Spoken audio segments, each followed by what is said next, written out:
नमस्कार दोस्तों। कल आपके केमिस्ट्री का एग्ज़ाम है। उससे पहले वन शॉट के अंदर सारे केमिस्ट्री के जितने भी चैप्टर हैं 10 पार्ट, उन सब का इम्पोर्टेंट टॉपिक क्या रहेंगे और किस प्रकार से प्रश्न बन पाएंगे उनकी चर्चा करेंगे अपन। यहाँ थ्योरी एक्सप्लेन नहीं की जाएगी। थ्योरी मैंने पहले के वीडियो में एक्सप्लेन कर दी है।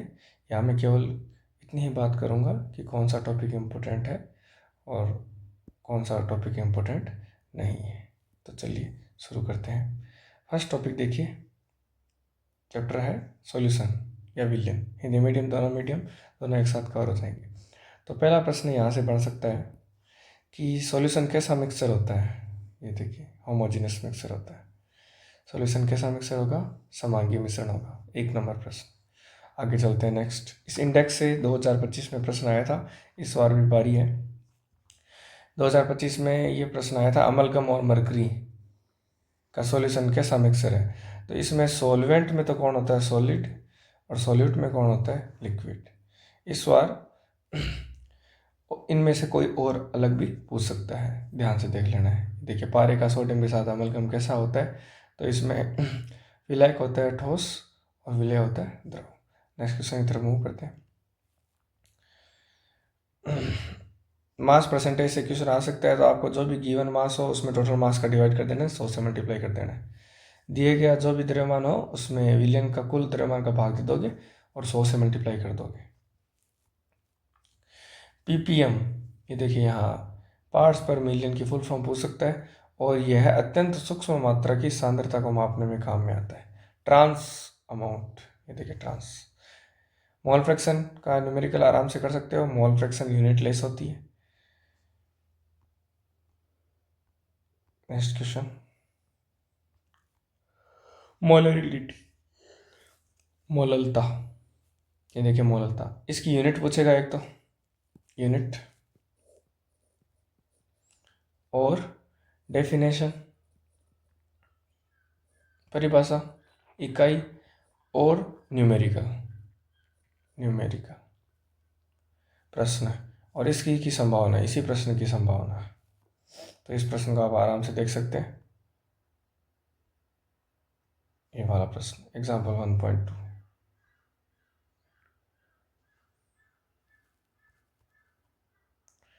फिर आता है सोल्यूबिलिटी। सोल्यूबिलिटी क्या होती है, ये क्वेश्चन है ना, इसकी संभावना। अब आता है सोल्यूबिलिटी। तो देखो, सोल्यूबिलिटी 3 टाइप की होती है, बताया हुआ है। ठोस की द्रव में, द्रव की द्रव में और गैस की द्रव में। गैस की द्रव के अंदर होती है वो हेनरी लॉ होता है। यहाँ सेचुरेटेड सॉल्यूशन यानी कि संतृप्त विलयन क्या होता है, ये भी पूछा जाएगा। संतृप्त विलयन क्या होता है, असंतृप्त विलयन क्या होता है, इनको भी अच्छे से देख लेना है। और अधिक नहीं घोला जा सकता इसमें, और इसमें और अधिक घोला जा सकता है। सेचुरेटेड सॉल्यूशन, अनसेचुरेटेड सॉल्यूशन, इनको अच्छे से देखना है। फिर टेम्परेचर, यानी कोई सॉलिड लिक्विड में डिजोल्व होता है तो टेम्परेचर का क्या इफेक्ट पड़ता है। तो टेम्परेचर अगर वह उष्माशोषी है, उष्माक्षेपी है, एंडोथर्मिक है और एक्सोथर्मिक है।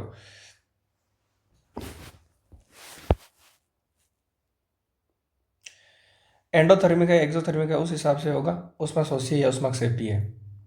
और प्रेशर यानी कि दाब का कोई इफेक्ट नहीं पड़ता। नेक्स्ट चलते हैं, गैस की द्रव में विलेयता यानी कि solubility of gas in liquid, इसे हेनरी का लॉ बोलते हैं। ये आपको अच्छे से आता है, इसको आराम से देख लेंगे और इसके एप्लीकेशन भी देख लेंगे। नेक्स्ट चलते हैं। फिर आता है राउल्ट्स लॉ। ये देखिए राउल्ट्स लॉ। राउल्ट लॉ की डेफिनेशन इस बार ज़्यादा इंपॉर्टेंट है। हेनरी लॉ पूछा गया है तो राउल्ट्स लॉ इस बार ज़्यादा इंपॉर्टेंट है। अभी ध्यान से देख लेंगे इसको।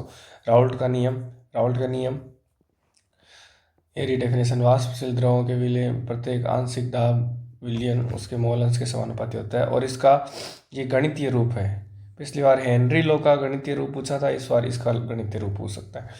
ये ग्राफ इंपॉर्टेंट है अभी, ये ग्राफ अच्छे से देखेंगे। फिर नेक्स्ट चलते हैं, आदर्श अनादर्श विलयन यानी कि आइडियल एंड नॉन आइडियल विलयन सॉल्यूशन में डिफरेंस, ये भी आपको अच्छे से आना चाहिए। और सबसे ज़्यादा इंपॉर्टेंट इनमें यहाँ देखिए,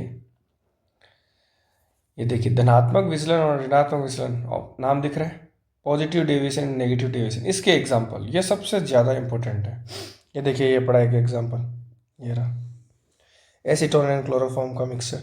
तो जो भी एग्जाम्पल है ना, इनको आपको अच्छे से देखना है। यहाँ देखिए, ये रहा एथेनॉल एंड एसीटोन, और ये हो गया carbon disulphide and acetone.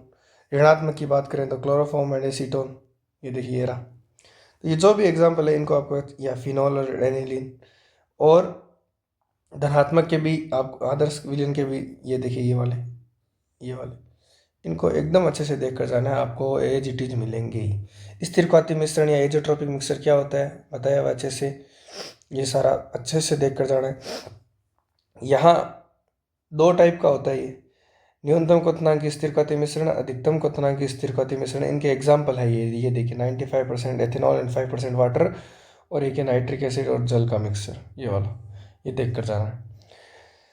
In text question ये वाला इंपॉर्टेंट है, ये वाला क्वेश्चन एकदम इम्पोर्टेंट है, ये वाला क्वेश्चन देख कर जाना है। नेक्स्ट कॉलिगेटिव प्रॉपर्टी में चलते हैं। कॉलिगेटिव प्रॉपर्टी की डेफिनेशन या अणुसंख्यक गुणधर्म, एक ही बात है, इसकी डेफिनेशन पूछता है तो अपने को पता है कि जो कणों की संख्या पर निर्भर करते हैं, ठीक है, ये देखिए विलेय के कणों की संख्या पर निर्भर करते हैं, न कि प्रकृति पर। इसे क्या बोलते हैं, अणुसंख्यक गुणधर्म। 4 प्रकार के होते हैं, ये आपको अच्छे से कराया हुआ है, इनमें कोई प्रकार की दिक्कत नहीं आनी चाहिए। ये वाला न्यूमेरिकल देख कर जाए, इम्पोर्टेंट है ये वाला numerical. Elevation and boiling point अच्छे से देख कर जाना है, और यहाँ पर ये जो केबी है ना, केबी, इस केबी की यूनिट जरूर देख कर जानी है, केल्विन किलोग्राम मोल इनवर्स, इसकी यूनिट बहुत ज़्यादा इंपॉर्टेंट है, ये देख कर जानी। नेक्स्ट क्वेश्चन आगे चलते हैं। एलिवेशन एंड बॉइलिंग पॉइंट, इसकी भी के एफ है, इसकी यूनिट देख कर जानी है, बाकी सब कुछ सेम है, कराया हुआ है। ये देखिए kelvin kilogram mole inverse unit है ना, ये देख कर जानी है। ऑस्मोटिक प्रेशर की डेफिनेशन देख कर जानी है, और ऑस्मोसिस की डेफिनेशन देख कर जानी है, रिवर्स ऑस्मोसिस की डेफिनेशन देख कर जानी है। और यहाँ पर ये हाइपरटोनिक यानी कि अति पराशरी, अल्प पराशरी, ये देखिए ये रहा हाइपोटोनिक, इनको अच्छे से देख कर जाना है। रिवर्स ऑस्मोसिस को देख कर जाना है। सॉफ क्या होता है या एडिमा रोग क्या होता है, इसको देख कर जाना है। और ये किसकी बनी होती है पारगमजरी, ये देखिए सेल्यूलोल एसीटेट की बनी होती है, और जो सी वाटर होता है यानी समुद्री जल होता है, इसको साफ करने में भी ये टेक्निक काम में आती है, ठीक है। फिर वांटा फैक्टर देख कर जाना है, इसका वांटा फैक्टर कितना होता है, 0.5 होता है। बाकी इन सब का वांटा फैक्टर यहाँ लिख रखा है, ये देखिए ये रहा, इन सब का वांटा फैक्टर है। NaCl का 2, KCl का 2, MgSO4 का 2, और K2SO4 का 3। ये था अपना फर्स्ट चैप्टर। इसमें एक दो क्वेश्चन और बनते हैं, जैसे कि पहला क्वेश्चन ये देखिए यहाँ बनता है, फर्स्ट पेज पर आ जाइए। यहाँ यहाँ से क्वेश्चन बनता है, ये देखिए पीतल, ये जो पीतल है किस किस से मिलकर बना होता है, जिंक और निकल से मिलकर बना होता है। जर्मन सिल्वर किस से मिलकर बना होता है, कॉपर, जिंक और निकल से बनकर होता है। पीतल, जिंक और निकल, ये थोड़ा गलत लिख रखा है, पीतल, जिंक और कॉपर का मिक्सर होता है, ध्यान रखना है। और कांसा, तांबे और टिन का मिक्सर होता है, ठीक है। ये देखिए brass mixture of copper and zinc, copper and zinc का मिक्सर होता है, निकल नहीं होगा यहाँ पर, ध्यान रखना है इसको। German silver copper, zinc and निकल, और ब्रॉन्ज कॉपर एंड टिन, एक तो ये चीज़। और एक यहाँ आ रखी है, ये देखिए ये वाली,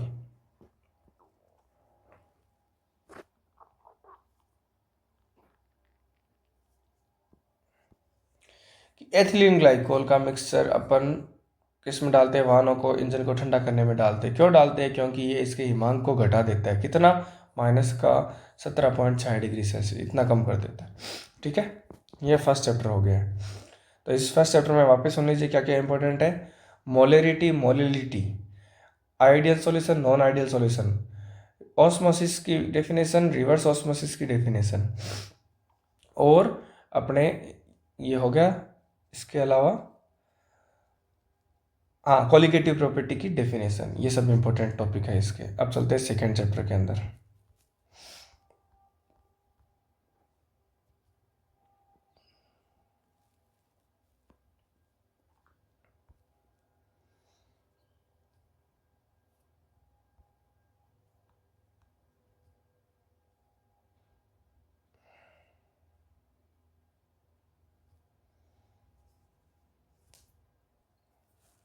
ये है सेकेंड चैप्टर जिसका नाम है इलेक्ट्रोकेमिस्ट्री या विद्युत रसायन। देखिए इस चैप्टर में क्या बन सकता है। पहला क्वेश्चन बनेगा विद्युत रासायनिक सेल यानी कि इलेक्ट्रोकेमिकल सेल की डेफिनेशन। इसी को डेनियल सेल बोलते हैं, इसी को गैल्वेनी सेल बोलते हैं, इसी को वोल्टेज सेल बोलते हैं। इसका वोल्टेज कितना होता है 1.1 वोल्ट होता है। ये सब काम की बातें हैं। और फिर गैल्वेनी सेल के लिए रिएक्शन, ये हाफ रिएक्शन जेडन, ये जिंक वाली और कॉपर वाली, एनोड और कैथोड वाली, ये रिएक्शन इंपॉर्टेंट है। फिर इलेक्ट्रोड पोटेंशियल की डेफिनेशन, ये देखिए यहाँ पर इलेक्ट्रोड पोटेंशियल की डेफिनेशन बहुत ज़्यादा इंपॉर्टेंट है। और सेल पोटेंशियल की डेफिनेशन यानी कि इलेक्ट्रोड विभव और सेल विभव क्या होता है, इसको आपको अच्छे से देख कर जाना है। Next, measurement of electrode potential कैसे करेंगे, एसएचई के थ्रू करेंगे। एसएचई का डायग्राम और एसएचई का पोटेंशियल कितना होता है 0 वोल्ट होता है, ध्यान रखना है। नेक्स्ट क्वेश्चन की तरफ मूव करते हैं आगे। नेक्स्ट इक्वेशन एकदम अच्छे से आने चाहिए और इसका न्यूमेरिकल आएगा ही आएगा 2 नंबर का। इसका नेक्स्ट का ये न्यूमेरिकल आप देख कर जाएंगे, ये एग्जाम्पल 2.1, ये न्यूमेरिकल नेक्स्ट इक्वेशन का आराम से देख कर जाएंगे। अगला है, यहाँ से बहुत अच्छे क्वेश्चन बनेंगे। देखिए ये वाला, देखिए ये वाला, ये देख रहे हैं आप, ई सेल और केसी। ई सेल को बोलते हैं सेल पोटेंशियल और केसी को बोलते हैं इक्विलिब्रियम कांस्टेंट। सेल विभव तथा साम्य स्थिरांक में संबंध, ये आना चाहिए आपको। और ये वाला गिब्स फ्री एनर्जी और सेल पोटेंशियल में, सेल विभव में संबंध, गिब्स फ्री एनर्जी और सेल विभव में संबंध, ये दोनों पूछे जाएगा। ये वाला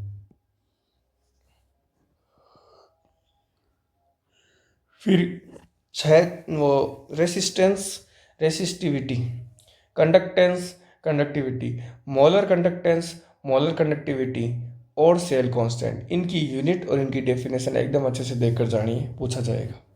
बता दिया मैंने, यहाँ पर सारे आ गए, कंडक्टेंस, कंडक्टिविटी। अच्छा यहाँ एक चीज़ और रहेगी, कंडक्टिविटी किस पर डिपेंड करती है, 500 पॉइंट एकदम अच्छे से देखकर चले जाना।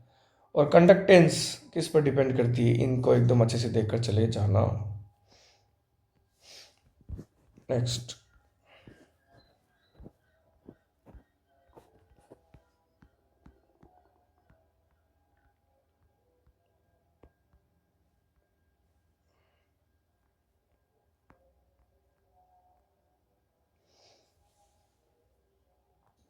अब ये पॉइंट, ये टॉपिक तो पूछे बिना आरपीएस बीएससीआर रहता ही नहीं। ये मान लीजिए ये जो टॉपिक है ना, इससे हर बार प्रश्न पूछेगा। अब क्या प्रश्न पूछेगा, तो ये प्रश्न पूछेगा कि एक तो होती है कंडक्टिविटी, ये नाम आ गया, और एक होता है मोलर कंडक्टिविटी। इस पर सांद्रता और तनुता यानी कि कॉन्सेंट्रेशन और डायल्यूशन का क्या इफेक्ट पड़ता है, अच्छे से कराया हुआ है, देख लीजिएगा। फिर है कोलराउस लो, वो आपको आना चाहिए। कोलराउस का लो क्या होता है, उससे न्यूमेरिकल आएगा।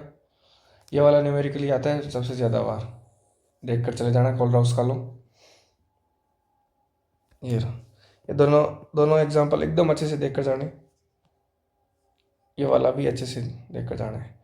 फिर आता है इलेक्ट्रोलाइटिक सेल, इसकी डेफिनेशन पूछी जाएगी। फेराडे का फर्स्ट लॉ सेकंड लॉ बहुत ज़्यादा इंपॉर्टेंट है, फर्स्ट लॉ सेकंड लॉ पूछा ही जाएगा। Faraday first law second law अच्छे से देख कर जाना है आपको। ये न्यूमेरिकल इंपॉर्टेंट है, अभी देख कर जाएंगे। फिर है यहाँ से क्वेश्चन बनेगा 4 नंबर का, 2 नंबर का नहीं 4 नंबर का। प्राइमरी सेल क्या होता है, सेकेंडरी सेल यानी कि प्राथमिक बैटरी क्या होती है, सेकेंडरी बैटरी क्या होती है। और फिर इसमें लेक्लांस सेल, इसकी एनोड और कैथोड की रिएक्शन। इसमें मरकरी सेल, इसकी एनोड और कैथोड की रिएक्शन। इसमें लेड एसिड बैटरी, इसकी एनोड और कैथोड की रिएक्शन। लेड एसिड सेल में इलेक्ट्रोलाइटिक के रूप में क्या होता है, H2SO4 होता है, ये इंपॉर्टेंट है। निकल कैडमियम सेल और फ्यूल सेल और कोरोजन, ये लीजिए। ये अपना चैप्टर सेकेंड भी क्या हो गया, कंप्लीट। अब चलते हैं चैप्टर थर्ड की तरफ। अब यह है केमिकल काइनेटिक्स, रासायनिक बल गतिकी। इस चैप्टर में देखिए क्या क्या इंपॉर्टेंट है। सबसे पहले आपको इंस्टेंटेनियस रेट और एवरेज रेट आनी चाहिए। इंस्टेंटेनियस रेट क्या होती है, एवरेज रेट क्या होती है, ये देखिए आ गया यहाँ पर, एवरेज रेट ऑफ रिएक्शन। और तात्क्षणिक वेग और औसत वेग, ये आना चाहिए। नेक्स्ट चलते हैं, देखिए यहाँ तात्क्षणिक वेग आ गया, मेरा तात्क्षणिक वेग, इंस्टेंटेनियस रेट ये रहा, ये देखिए इंस्टेंटेनियस रेट, एक तो यहाँ से बनेगा। फिर आगे चलते हैं, ये वाले न्यूमेरिकल 1 2 1 2 ये। फिर अभिक्रिया का वेग यानी कि रेट ऑफ रिएक्शन ROR किस पर डिपेंड करती है, और वेग नियम क्या होता है, बहुत ज़्यादा इंपॉर्टेंट। ये वेग नियम तो इतना ज़्यादा इंपॉर्टेंट जिसकी कोई सीमा नहीं, वेग नियम कहलाता है। देखिए, अभिक्रिया का वेग अनेक अभिकारक उत्पादों की सांद्रता पर निर्भर करता है। अभिक्रिया का वेग अभिकारकों की सांद्रता के पदों में यानी केवल अभिकारकों की सांद्रता पर निर्भर करे तो इसे रेट लॉ बोलते हैं। ये रेट लॉ है, ये रहा पूरा रेट लॉ। फिर अभिक्रिया की कोटि यानी कि ऑर्डर ऑफ रिएक्शन, बहुत ज़्यादा इंपॉर्टेंट। इसके एग्जाम्पल, ऑर्डर कैसे निकालते हैं, जैसे मान लो 1/2 और 3/2 है तो केवल इनको जोड़ना है, ऑर्डर आ जाएगी।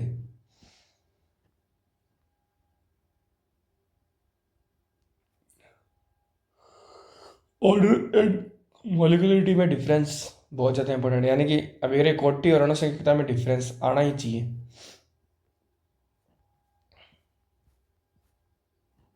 रेट डिटरमाइनिंग स्टेप, ये नाम आया है। तो वेग निर्धारक पद कौन सा होता है, जो स्लो पद होता है वो वेग निर्धारक पद होता है। ये दोनों क्वेश्चन इंपॉर्टेंट है। फिर शून्य कोटि अभिक्रिया के लिए अवकलित समाकलित समीकरण और शून्य कोटि अभिक्रिया के एग्जाम्पल, यानी कि जीरो ऑर्डर के लिए इंटीग्रल इक्वेशन और उसके एग्जाम्पल, और प्रथम कोटि अभिक्रिया के लिए इंटीग्रल इक्वेशन और उसके एग्जाम्पल, ठीक है। और उनके ये ग्राफ, ये देख लेना, ये ग्राफ इंपॉर्टेंट है। ये एग्जाम्पल अच्छे हैं, दोनों एग्जाम्पल इंपॉर्टेंट है। ये वाला तो बहुत ज़्यादा इंपॉर्टेंट है भाई, इसको एकदम अच्छे से देख कर जाना है। 3.8 एग्जाम्पल, ये वाला एग्जाम्पल 3.8 एग्जाम्पल, ये इंपॉर्टेंट है। और ये जो लिख रखा है, ये बात कि जीरो ऑर्डर की हाफ लाइफ और फर्स्ट ऑर्डर की हाफ लाइफ, ये जो है ना, इसको एकदम अच्छे से देख कर जाना।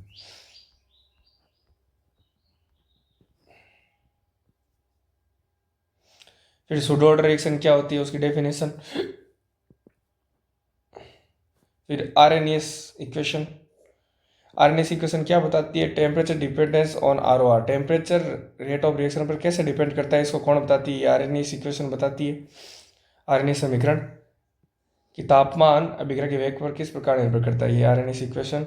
इसका ग्राफ, ये ग्राफ, ये वाला पूछेगा इस बार, ग्राफ देख लेना चाहिए। ये ग्राफ कंफर्म है, 1/T और 1/T और ln/k में ग्राफ एकदम पक्का है, ये ग्राफ देख कर जाना है इसको। उस पर कैटलिस्ट का क्या इफेक्ट पड़ता है बताया हुआ है, अच्छे से देख कर जाना है। और फिर है कॉलिजन थ्योरी, ये देखिए, ये अभिक्रिया के मिश्रण में प्रत्येक इकाई आयतन में टक्करों की संख्या, कॉलिजन थ्योरी, ये आपको देख कर जानी है। दो चीज़ों पर डिपेंड करती है, प्रॉपर ओरिएंटेशन एंड प्रभावी टक्कर, है ना, अब उपयुक्त अभिविन्यास, ये सब लिख रखा है। ये अपना थर्ड चैप्टर था। अब बात करते हैं फोर्थ चैप्टर के इंपॉर्टेंट क्वेश्चन की। तो देखिए, फोर्थ चैप्टर में सबसे पहला क्वेश्चन ये बनता है कि इनको ट्रांजिशन एलिमेंट या संक्रमण तत्व क्यों कहते हैं। डी ब्लॉक के एलिमेंट को ट्रांजिशन एलिमेंट कहते हैं, और एफ ब्लॉक के एलिमेंट को, देखिए, डी ब्लॉक के एलिमेंट है इनको क्या बोलते हैं, ट्रांजिशन एलिमेंट, और एफ ब्लॉक के एलिमेंट इनको क्या बोलते हैं, इन्हें ट्रांजिशन एलिमेंट। अच्छा, इनको क्यों बोलते हैं, ये भी क्वेश्चन है। क्यों, क्योंकि इनका डी ब्लॉक यानी कि डी ब्लॉक क्या होता है, इनकम्प्लीट होता है, इसलिए इनको ट्रांजिशन एलिमेंट बोलते हैं।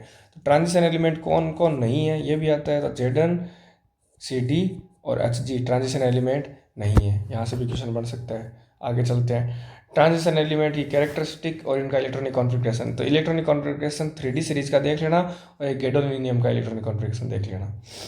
नेक्स्ट चलते हैं, इनका जनरल इलेक्ट्रॉनिक कॉन्फ़िगरेशन ये होता है, किसका है, ये डी ब्लॉक का। देखिए, डी ब्लॉक का जनरल इलेक्ट्रॉनिक कॉन्फ़िगरेशन,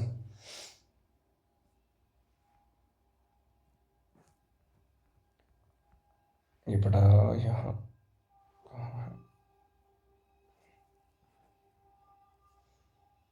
ये रहा जनरल इलेक्ट्रॉनिक कॉन्फ़िगरेशन, ये रहा। एक तो ये देख कर जाना है, ये क्वेश्चन इंपॉर्टेंट है कि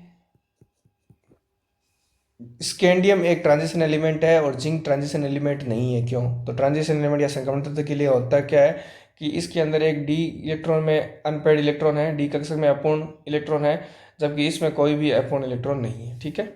नेक्स्ट,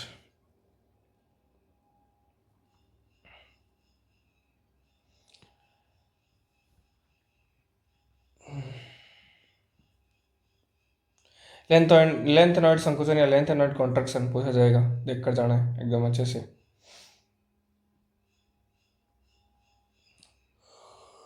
यहाँ से क्वेश्चन बढ़ेगा। ऑक्सीडेशन देखिए, 3D सीरीज में सबसे मैक्सिमम ऑक्सीडेशन स्टेट किसकी होती है? +7 मैग्नीज की होती है। ऐसे दो एलिमेंट जो वेरिएबल ऑक्सीडेशन स्टेट नहीं दिखाते या परिवर्तनशील ऑक्सीकरण अवस्था नहीं दिखाते, स्कैंडियम और जिंक। और इस सीरीज में सबसे ज़्यादा ऑक्सीडेशन नंबर कौन दिखाता है? तो सबसे ज़्यादा ऑक्सीडेशन नंबर कौन दिखाता है? तो वो है पूरी डी ब्लॉक में बता रहा हूँ, तो पूरे डी ब्लॉक में कौन है? ऑस्मियम तथा इरिडियम। ये क्वेश्चन बनेंगे। ये देखिए, परिवर्तनशील ऑक्सीकरण अवस्था यानी वेरिएबल ऑक्सीडेशन स्टेट कौन नहीं दिखाता? एक तो स्कैंडियम और एक जिंक।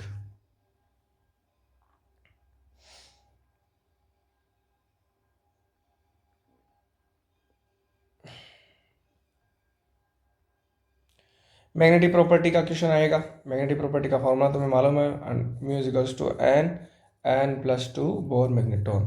जितने अनपेड इलेक्ट्रॉन है वो n की वैल्यू हो जाएगी, उससे मैग्नेटिक प्रॉपर्टी निकल जाएगी। कलर आयन क्यों बनाते हैं? इसके 3 रीजन है, तीनों रीजन बताने हैं।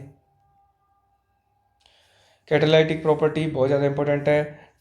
ये संकुल यौगिकों का निर्माण क्यों करते हैं? ये देखिए, formation of complex compound, catalytic property एकदम इंपॉर्टेंट है।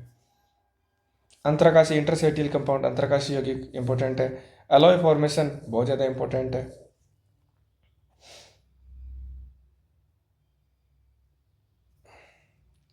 ये इनकी स्ट्रक्चर, क्रोमेट की, डाइक्रोमेट की स्ट्रक्चर, ये क्रोमेट और डाइक्रोमेट की स्ट्रक्चर।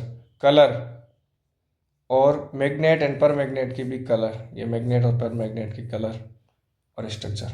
बस ये। अब आता है एफ ब्लॉक में। तो एफ ब्लॉक में लेंथेनॉइड और एक्टिनॉइड में डिफरेंस एक तो ये पूछेगा, और इसका जनरल इलेक्ट्रॉन कॉन्फ़िगरेशन पूछेगा। बस 2 ही चीज़, और इसका इतनी चीज़ पूछेगा, ध्यान रखनी है अपने को। एफ ब्लॉक, ये अपना कौन सा चैप्टर था? 4th chapter. अब चलते हैं 5th चैप्टर में। अब देखिए 5th चैप्टर जिसका नाम है उपसंयोजन यौगिक, इसमें क्या क्या प्रश्न बनेंगे। पहला प्रश्न तो यहीं से बन जाएगा। ये देखिए, chlorophyll, haemoglobin and vitamin B12। Chlorophyll में कौन सी मेटल होती है? मैग्नीशियम। हीमोग्लोबिन में आयरन, और विटामिन B12 में कौन सी होती है? कोबाल्ट। पहला क्वेश्चन हो गया यहाँ से। नेक्स्ट चलते हैं आगे। प्राइमरी वैलेंसी क्या होता है, सेकेंडरी वैलेंसी क्या होती है, कैसे निकालते हैं, ये क्वेश्चन आएगा। ये क्वेश्चन 2025 में पूछा था कि 1 मोल ये है, इसका AgCl में सिल्वर नाइट्रेट का सॉल्यूशन में इसको डालेंगे तो कितने मोल AgCl बनेंगे? 3, इसमें बनेंगे 2, इसमें बनेंगे 1, इसमें बनेगा 1। ये पूछा जा चुका है।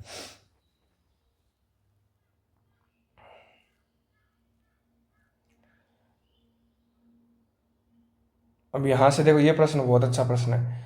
उपसंयोजन यौगिकों में कितने प्रकार की संयोजकताएं होती है? 2 प्रकार की, प्राइमरी और द्वितीयक। ये देखिए, उप कोऑर्डिनेशन कंपाउंड में कितनी होती है? 2।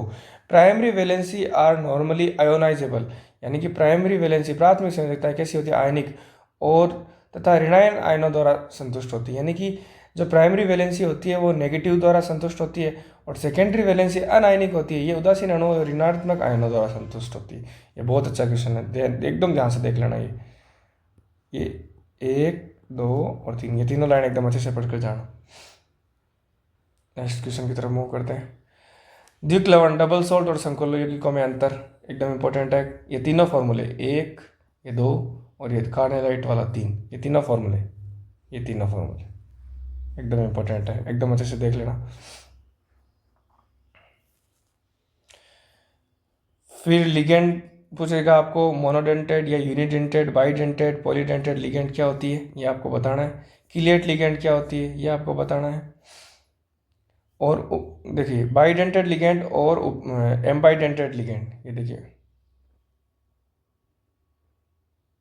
एम्बाईडेंटेड लिगेंड, ये देखिए, ये इसकी डेफिनेशन और इसके एग्जांपल एकदम अच्छे से देख कर जाने। फिर IUPAC यौगिकों का नामकरण कन्फर्म में मिलेगा। ये क्वेश्चन तो कोई नहीं रोक सकता। ऐसे मान लीजिए 2 कॉम्प्लेक्स कंपाउंड देंगे, उनके IUPAC नेम पूछेगा आपसे, करने हैं आपको IUPAC नेम।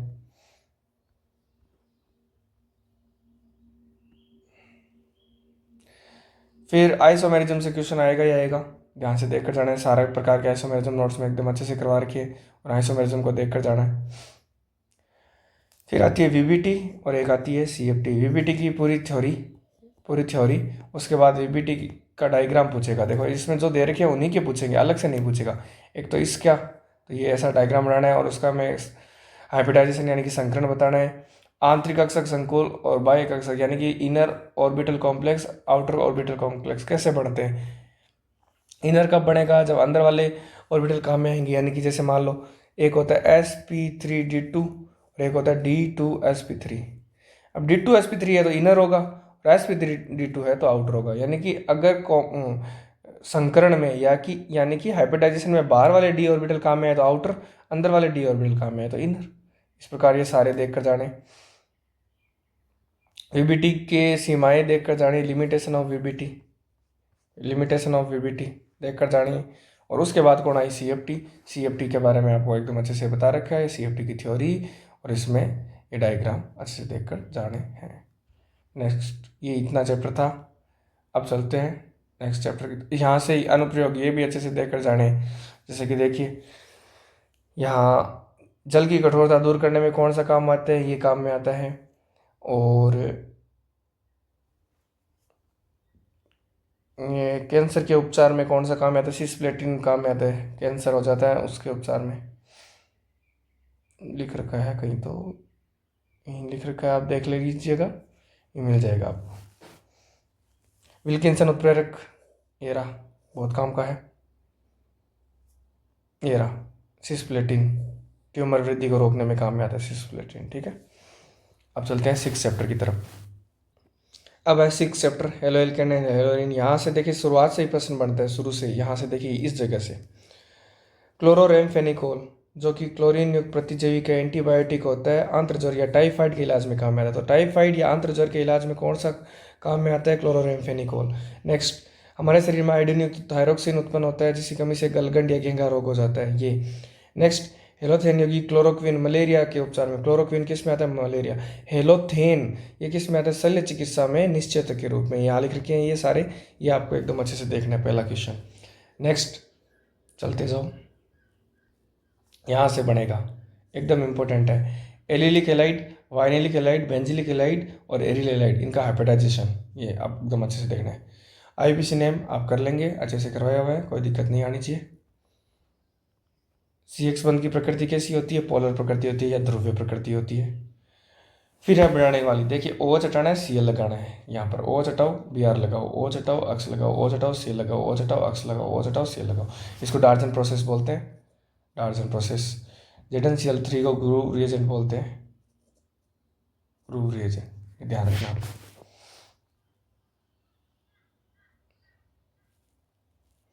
मार्कोनिकॉफ रूल, यहाँ मार्कोनिकॉफ रूल, ये मार्कोनिकॉफ रूल के अकॉर्डिंग ये रिएक्शन होगी, ये देखना है। फिंकलस्टाइन स्वार्ट्ज एकदम इंपॉर्टेंट है, नो डाउट, 2025 में मिलना ही मिलना है आपको ये क्वेश्चन, फिंकलस्टाइन और स्वार्ट्ज रिएक्शन। सेंड में रिएक्शन इंपॉर्टेंट है, एकदम अच्छे से देख लीजिएगा।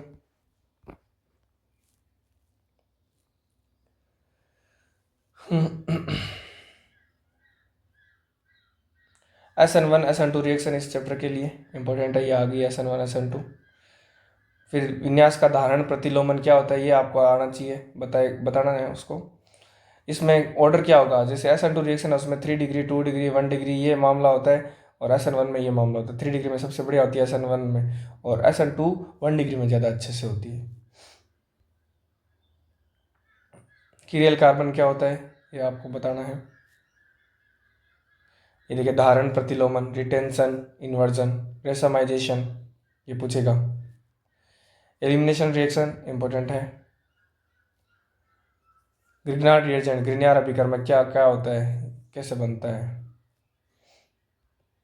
ये प्रश्न एकदम इंपॉर्टेंट है। 2024 में आ चुके हैं, लेकिन हो सकता है वापस पूछ ले। रेजोनेटिंग स्ट्रक्चर क्लोरीन की, ये वाला क्वेश्चन इंपॉर्टेंट है, बहुत बार पूछा गया है। ये रिएक्शन, सिर्फ ये रिएक्शन इंपॉर्टेंट है, फिनॉल बनाने की रिएक्शन है ये, इसलिए। इसमें फ्रिडल क्राफ्ट रिएक्शन इंपॉर्टेंट है, ये Friedel Crafts. Wurtz Fittig reaction, Wurtz Fittig और फिटिंग तीनों रिएक्शन इंपॉर्टेंट है। ये वाला क्वेश्चन इंपॉर्टेंट है, फॉस्जीन कैसे बनती है। फ्रेऑन CF2Cl2 का नाम, फ्रेऑन 1 2। DDT की फुल फॉर्म और ये डायग्राम, बस इस चैप्टर में ये इंपॉर्टेंट है। अब चलते हैं 7 चैप्टर की साइड में। 7 चैप्टर में चलने से पहले यहाँ ये क्वेश्चन दिख गया, ये इंपॉर्टेंट है भाई। ये क्वेश्चन ये पूरा 6.12 ये आपको देखिए कंफर्म मिलेगा। ये रिएक्शन आप पूरी कंप्लीट करके जाएंगे, आपको करवा रखी है नोट्स में, ये एकदम कंप्लीट करके ही जानी है। अब चलते हैं 7 चैप्टर में।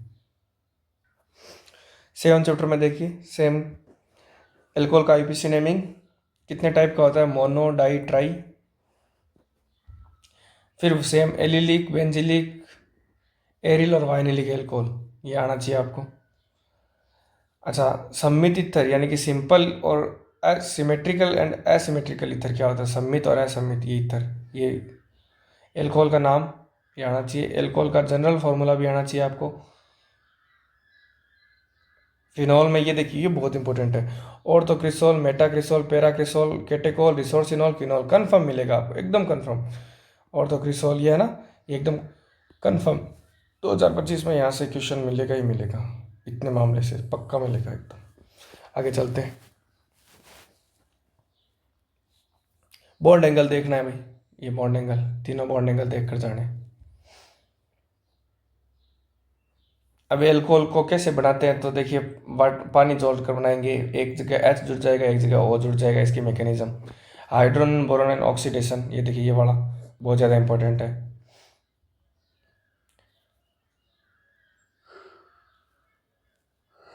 ये तीनों रिएक्शन बहुत ज़्यादा इंपॉर्टेंट है, 1 2 3 ये तीनों एकदम अच्छे से देख कर चले जाना। फिनॉल कैसे बनता है, देखिए ये 2024 में पूछ लिया ये वाला, तो इस बार इसकी बारी है क्यूमीन वाले की, क्यूमीन वाला ये वाला एकदम अच्छे से देख कर जाना है। इसमें बनता क्या है ये भी देख कर जाना है, इसमें ये बनता है एसीटोन बनता है।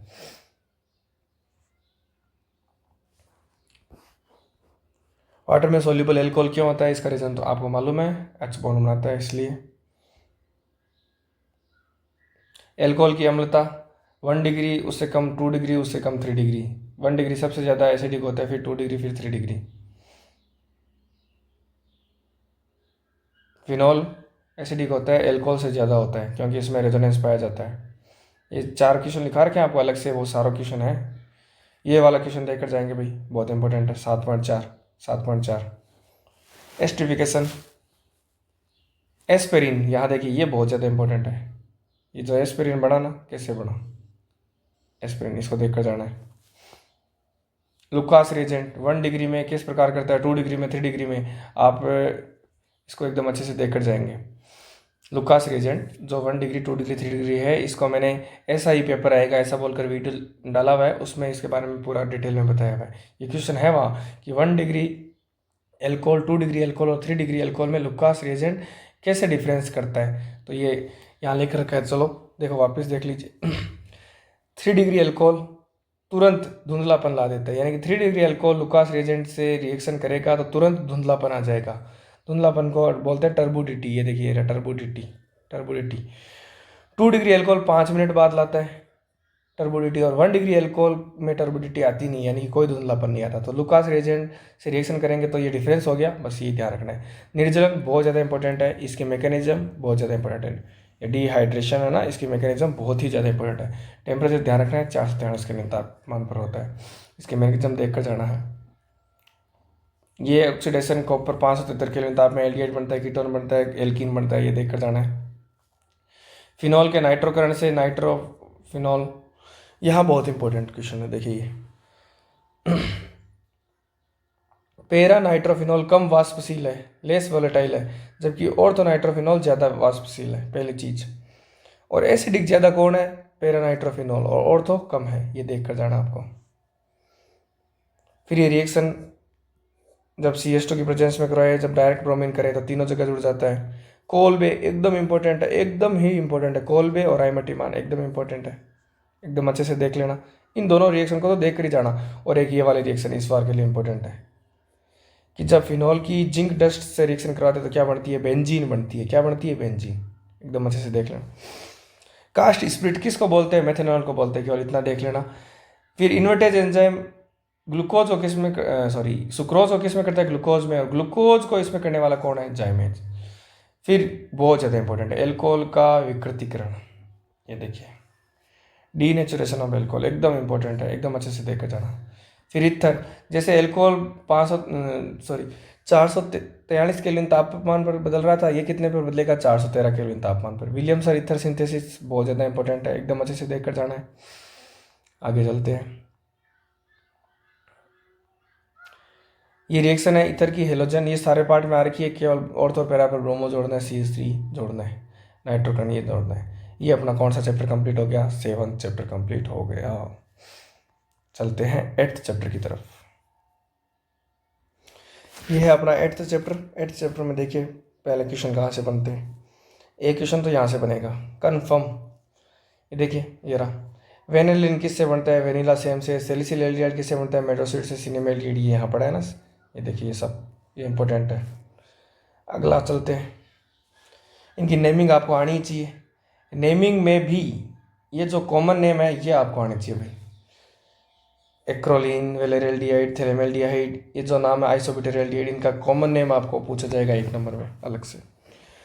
कार्बोनिल ग्रुप की ये स्ट्रक्चर आनी चाहिए, आपको नोट्स में करवा रखी है, वो वाली स्ट्रक्चर देख लेना। ओजोन सिंथेसिस एक तो ये इंपॉर्टेंट है। जलियोजन नोट्स में एकदम अच्छे से करा रखी है। ये रोजन मोड, जो भी नेम रिएक्शन है इस पार्ट की इंपॉर्टेंट, इस पार्ट में सबसे ज़्यादा नेम रिएक्शन है, वो सारी इंपॉर्टेंट है।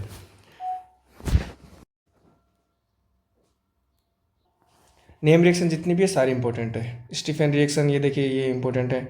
डिबाल एच की फुल फॉर्म पूछेगा, डिबाल एच की फुल फॉर्म देख कर जानी है। इटार्ड रिएक्शन पूछी जाएगी, ये इटार्ड रिएक्शन है।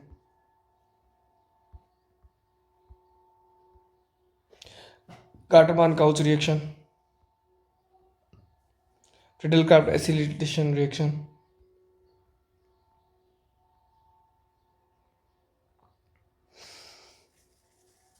ये क्वेश्चन 8.2 एकदम अच्छे से देखकर जाना है। 8.2 8.3 दोनों करवा रखे हैं आपको। यहाँ ये क्वेश्चन आया है, देखिए ये क्वेश्चन ऐसा था कि जो कार्बोनिल ग्रुप है वो हमेशा नाभिक न्यूक्लियोफिलिक एडिशन रिएक्शन यानी कि नाभिक ने योगज अभिक्रिया ही क्यों दिखाते हैं, तो ये आपको डायग्राम बनाकर बताना था। और एक क्वेश्चन में लिख देता हूँ, वहाँ मैंने करवा रखा है, वापस देख लीजिए इसे कार्टेमिशन में।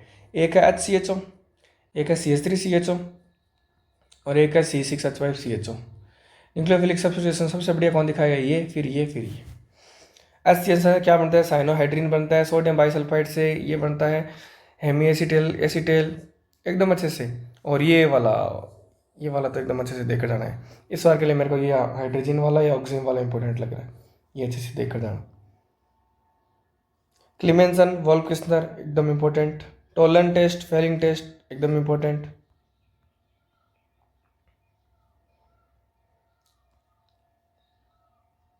एल्डोल कंडेंसन ऐसे पूछेगा 2CH3CHO और यहाँ लिख देगा अन्य, इसको कंप्लीट करना है। ये देखिए ये वाली रिएक्शन, ये वाली रिएक्शन।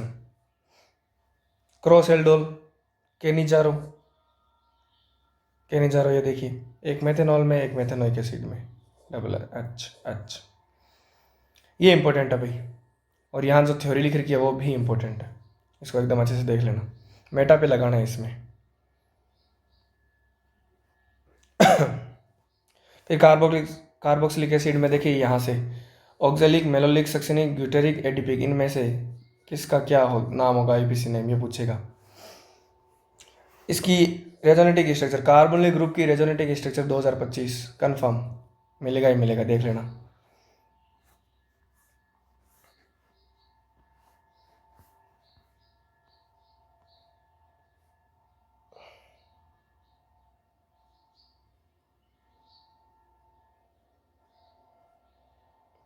कौन ज़्यादा एसिडिक है, कौन कम एसिडिक है, ये ऑर्डर पूछेगा, ये वाला ऑर्डर, ये इन दोनों में से।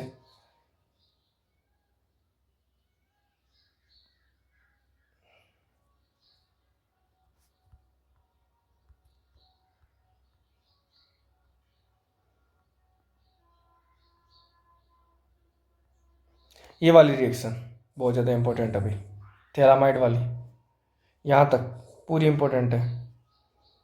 और ये वी कार्बोक्सिलीकरण, ये वाले इंपॉर्टेंट है, ये वाले। और एक नीचे हेल्फोलार्ड जेलेंस्की रिएक्शन एकदम 2025 कन्फर्म। हेल्फोलाट जेलेंस्की, और एक नीचे वाली रिंग वाली।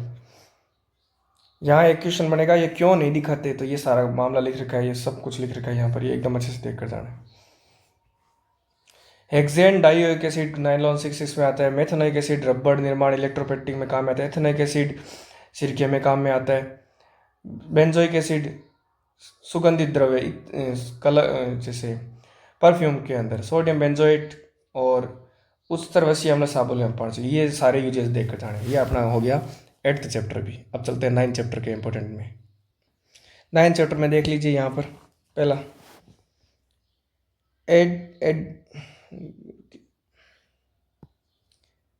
एड्रीनलिन एंड एफ्रेनिन किस काम में आता है? रक्तचाप बढ़ाने में। दोनों द्वितीयक में। नोवेकियन का उपयोग किस में आता है? दंत चिकित्सा में। प्रतिहिस्टामिन कौन है? बेनेड्रिल। इन तीनों में से काम में आएगा।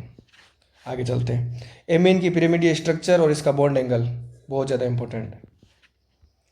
Primary amine, secondary amine, tertiary amine, amine का नेमिंग, आईयूपीएसी नेमिंग तो पूछा ही जाएगा, नो डाउट है इसमें तो कोई। अगला ये क्वेश्चन बहुत ज़्यादा इंपॉर्टेंट। देखिए NO2 हो तो वो डायरेक्ट किस में जाता है? NH2 में। जब इसमें ये डालें, ये डालोगे तो NO2 NH2 में जाएगा। गिरेबल तेलामाइड बहुत ज़्यादा इंपॉर्टेंट। हाफमान ब्रोमोमाइड बहुत ज़्यादा इंपॉर्टेंट।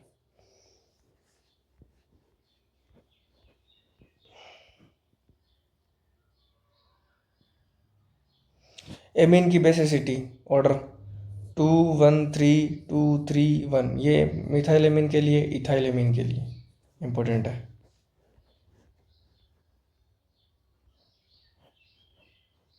ये देखिए ये वाला बहुत ज़्यादा इंपॉर्टेंट है भाई,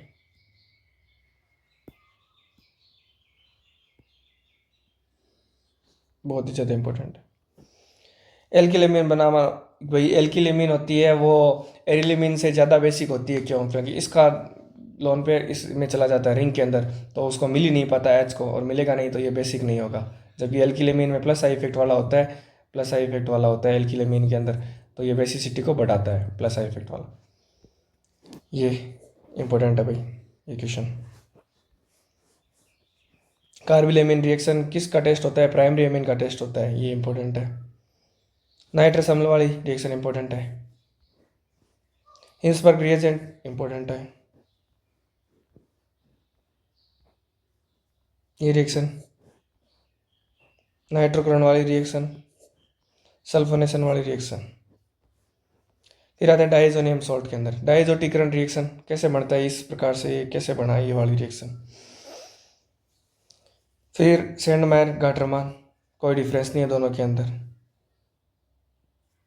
HBA4 से F लग जाएगा, ये इंपॉर्टेंट है। यहाँ देखिए अगर H2O लेते हैं तो OH लगता है, और H2O के साथ में H3PO3 आए तो H लगता है एरिल के ऊपर।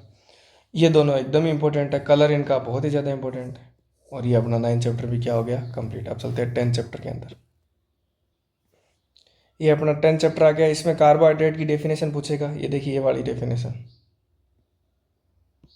कार्बोहाइड्रेट की ये डेफिनेशन है, ये पूछा जाएगी, बहुत ही इंपॉर्टेंट है, ये ध्यान रखना है। दुग्ध शर्करा किसको बोलते हैं? लैक्टोज को बोलते हैं। मोनोसेक्राइड, ओलिगोसेक्राइड, पॉलीसेक्राइड में की डेफिनेशन बहुत ही ज़्यादा इंपॉर्टेंट है। एल्डो एक्सोज किसको बोलते हैं? कीटो एक्सोज किसको बोलते हैं? एल्डो एक्सोज ग्लूकोज को, कीटो एक्सोज फ्रक्टोज को, ये पूछा जाएगा। बनाने की ग्लूकोज कैसे बनता है? ये दोनों रिएक्शन इंपॉर्टेंट है। फिर यहाँ 6 रिएक्शन है ग्लूकोज की। HI के साथ करते हैं तो क्या होता है? NH4 के साथ करते हैं, HCN के साथ, ब्रोमीन जल के साथ करते हैं तो क्या होता है? एसिटिक के साथ करते हैं, और इसके साथ। और ये भी देखिए कि ये प्राइमरी एमीन का टेस्ट है, ये एल्डिहाइड का 5 OH का टेस्ट है, ऐसे अलग से भी पूछता है, 6 कार्बन का टेस्ट, ये सारे पूछे जाएंगे। फिर ग्लूकोज की चक्रीय संरचना की आवश्यकता क्यों पड़ी?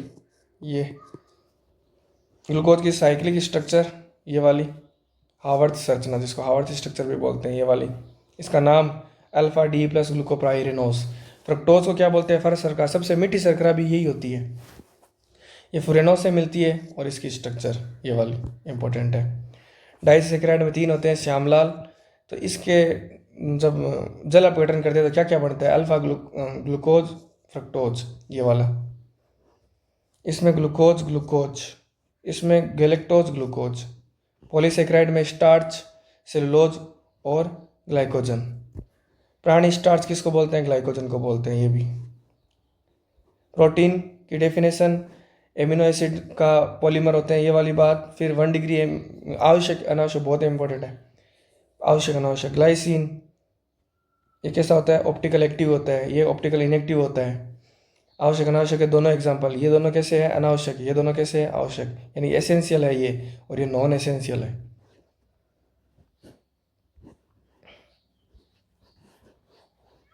जिट्रायन बहुत ज़्यादा इंपॉर्टेंट है।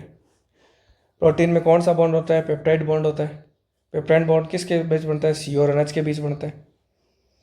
रेशेदार प्रोटीन, गोलिकाकार प्रोटीन, फाइब्रस प्रोटीन, ये देखिए फाइब्रस प्रोटीन, इसके एग्जाम्पल केराटिन एंड मायोसिन। और ग्लोबुलर प्रोटीन, इसके एग्जाम्पल इंसुलिन और एल्बुमिन। फिर प्रोटीन की 1 degree 2 degree structure. 2 degree structure में 2 टाइप की होती है, एक अल्फा हेलिक्स, ये अल्फा हेलिक्स, और बीटा प्लीटेड। प्रोटीन का विकृतीकरण 2025 कंफर्म। प्रोटीन का denaturation of protein confirm. Vitamins क्या होते हैं? कौन से विटामिन की कमी से कौन सा रोग, और इनका नेम ये देख लेना। एक तो नेम देख लेना जिनका दे रखा है, और किससे कौन सा रोग होता है, एकदम इंपॉर्टेंट है भाई। डीएनए आरएनए में डिफरेंस, डीएनए आरएनए की स्ट्रक्चर एकदम इंपॉर्टेंट है। डीएनए फिंगरप्रिंटिंग, न्यूक्लियोटाइड न्यूक्लियोसाइड में डिफरेंस, न्यूक्लियोटाइड न्यूक्लियोसाइड ये आपको नोट्स में करवा रखा है, अच्छे से देख लेना। आरएनए की type, mRNA, RNA, tRNA. DNA fingerprinting एकदम इंपॉर्टेंट। फिर हार्मोन से यहाँ से क्वेश्चन बनता है, ये थोड़ी सी पढ़ लेना, ये थ्योरी। ये अपने 10th चैप्टर क्या हो गए कंप्लीट।